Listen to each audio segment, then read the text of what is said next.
This is the actual sound from the original event video. Jibril Hajoub, president of the Palestinian Football Association, steps through a palpable silence.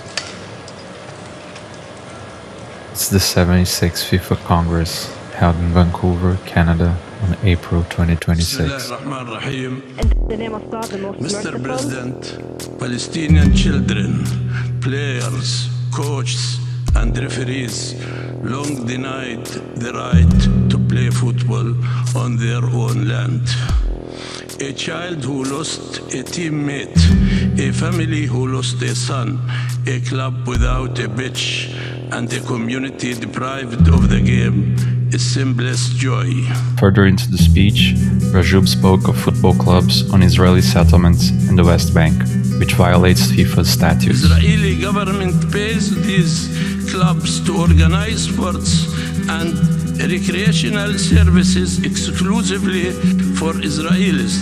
Football is being used as its worst, not as a bridge, but as a tool of exclusion, not as a game for all, but a structure that normalizes inequality, not as a force for peace, but as a silent partner to annexation. The PFA has been denouncing this for over 10 years, and a commission put together by FIFA confirmed the claims, but no action was taken, no sanctions were applied. FIFA allows these apartheid clubs to be a part of a global football family.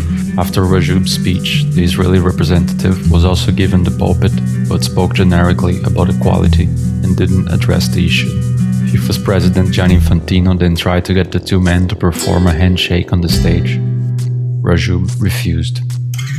What he says exactly is hard to understand from the recording, but the Palestinian FA's vice president told the journalist that Hajoub said, "I cannot shake the hand of someone the Israelis have brought to whitewash their fascism and genocide.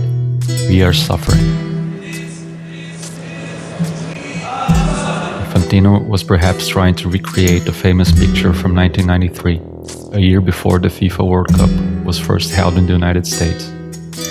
The Oslo Accords were a series of agreements between Israel and the Palestine Liberation Organization. They were presented as steps in a peace process towards a two-state solution, but overall served to cement Israel's interference over Palestinian territory, ironically entrenching the circumstances that enabled illegal clubs to thrive.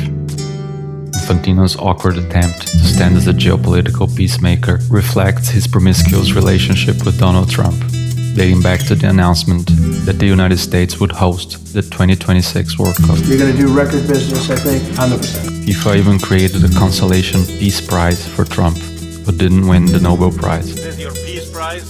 A few months later, Infantino was the only non-head of state to attend the first Board of Peace meeting. Virtually everyone is the head of a country other than Johnny, but he's the head of soccer, so that's not so bad, right, John?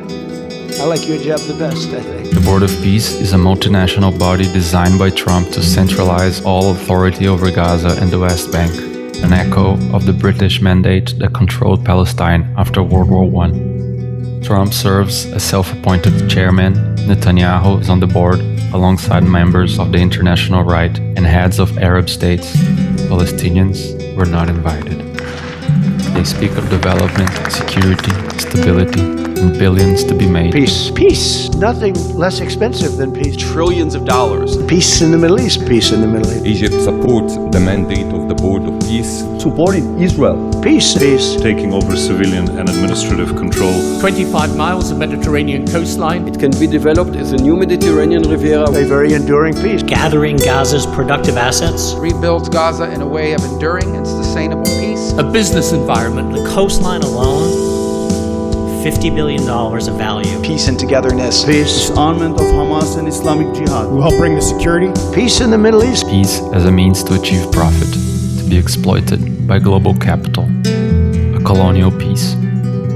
Infantino repeats the sanitized words. It's about coming together and it's about uniting the world. The language of Western colonialism, and shows a grotesque video, shamelessly displaying AI-generated scenes of shiny football fields rising next to refugee camps and rubble. The mandate returned because military force failed. Israel's war achieved none of its objectives. not the destruction of Hamas, not the total victory repeatedly promised by Netanyahu, not the ethnic cleansing Israel attempted in Gaza. The Palestinian people remain. Palestinian resistance remains. They know that there can be no peace without sovereignty, no peace without freedom. The children of Gaza, Bethlehem, Tulkarem, Hebron, Jerusalem, children who have buried teammates and who are still asked to believe that the game belongs to them too. The World Cup will tell the world that football unites. The credibility of that promise will be measured by what FIFA does for those who cannot even resume their football league due to Israeli occupation and settler violence.